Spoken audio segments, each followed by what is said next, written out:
we go. Can you tell I'm sick? All right. If that makes it into the video, you're welcome. So,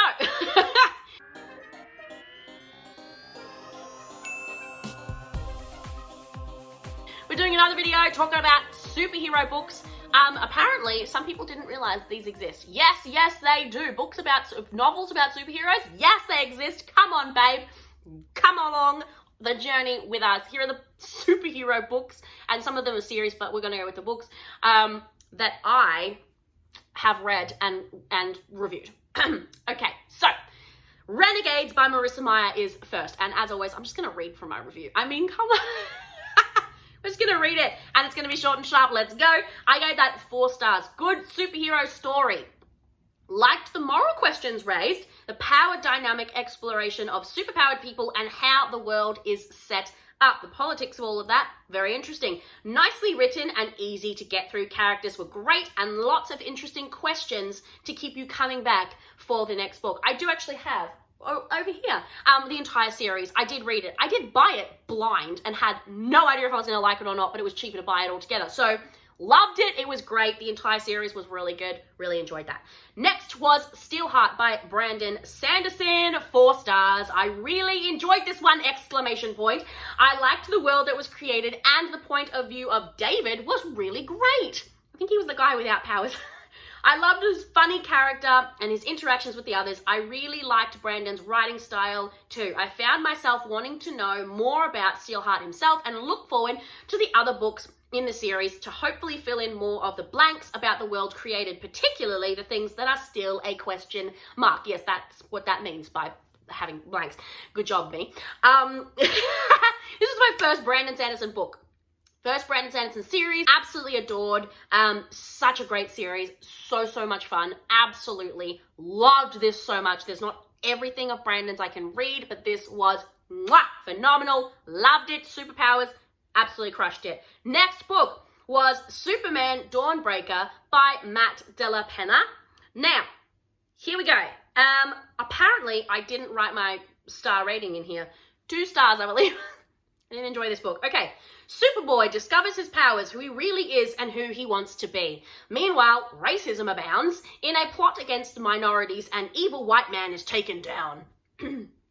I'm sorry, that was a little bit sarcastic, but anyway. I honestly barely held on to this by a thread. Firstly, I like when Clark is already established as Superman, much better. Though things like Smallville have done a good job with it before he reaches that point of being Superman, I do prefer Superman, right? When he's already Superman, like Superboy, that stuff isn't as interesting for me, with the exception again of Smallville.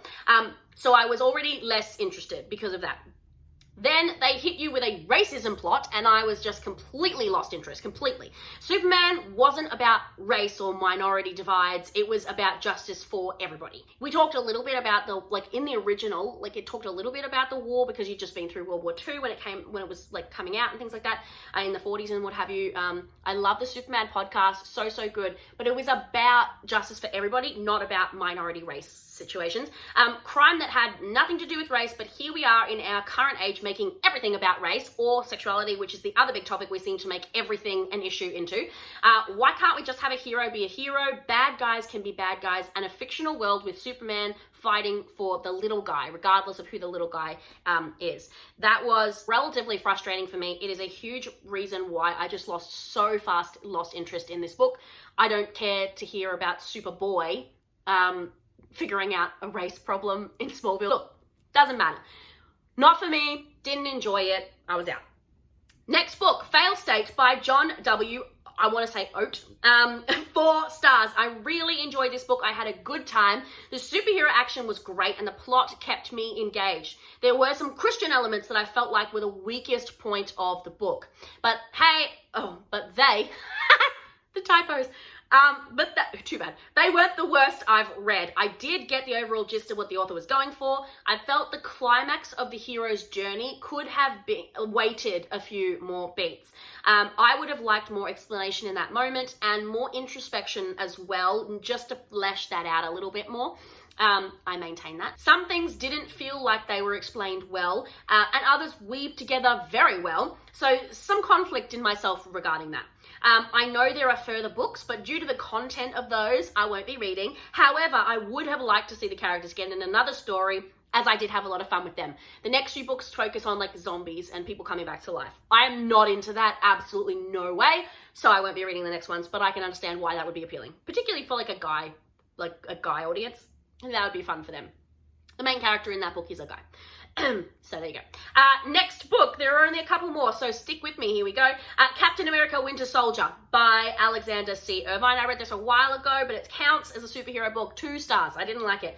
Clearly a written copy of the movie. It didn't seem to even try and follow a more book-type format. Could have fleshed out and developed things more, but I can understand why they went that way. It was nice for some internal dialogue, but not enough to save it for me. Doing a movie like a book adaptation of a movie when it was a movie first is a challenge, I feel. But you can do it, and it can be done relatively well. This one wasn't. So it was a no from me. The last book. Here you go. Cobalt Blue by Matthew Riley. I loved Hovercar Racer. Absolutely loved that book, but this one was not a fan of mine. I'm just not a fan. 1 star, okay? 1 star. Potential, but disappointing follow through. This book was Power Rangers meets Superhero Bloodbath. I feel like I've talked about this book before.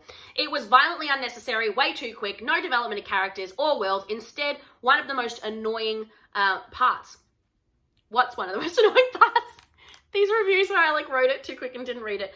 This book is almost entirely flashback driven. It's almost all info dump flashbacks instead of cleverly weaving world building and information provided as the story progresses. You could have even done dual timelines and it would have been better. But no, we didn't do that.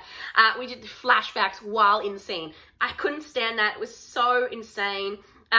The characters were very caricature, not actual realistic, for a couple of different categories. I feel like I've talked about this before. If you want more specifics, go to my blog, ChristyGraceScarletPen.com. This was short, but certainly not sweet. It was a novella. It was irritating at the lack of depth and development, and it felt like someone edited out half the story and just left the action scenes and random exposition. Not a fan of that book. It was not for me. However, I did not throw him away as an author. Oh, that's what I did that for. The second chance for authors that I had, you guys have heard this if you've seen that video where I gave authors a second chance. Of course, duh, because I loved Hovercar Racer. So good, 5 stars. One of my only 5 stars this year. So, yeah, there you go. Those are the superhero books that I've read. Have you read any more that I actually haven't got to? Because I would love to read them. I love superhero books. I actually have, wait. 1 more superhero book on my shelf, and that is Lois and Clark. It looks a bit scandalous, but I don't think it's really that bad. But I like the TV show Lois and Clark, so I was like, oh my gosh, it's a book. I had no idea. So there you go. I do technically have that 1 more about a superheroes. Having powers that's not the same as being a superhero is a very specific genre. So having powers is not the same. Like Red Queen, they've got powers, but it's not the same, okay? They're not superheroes, right? Anyway, I had fun. Hope you did too. See you in the adventures.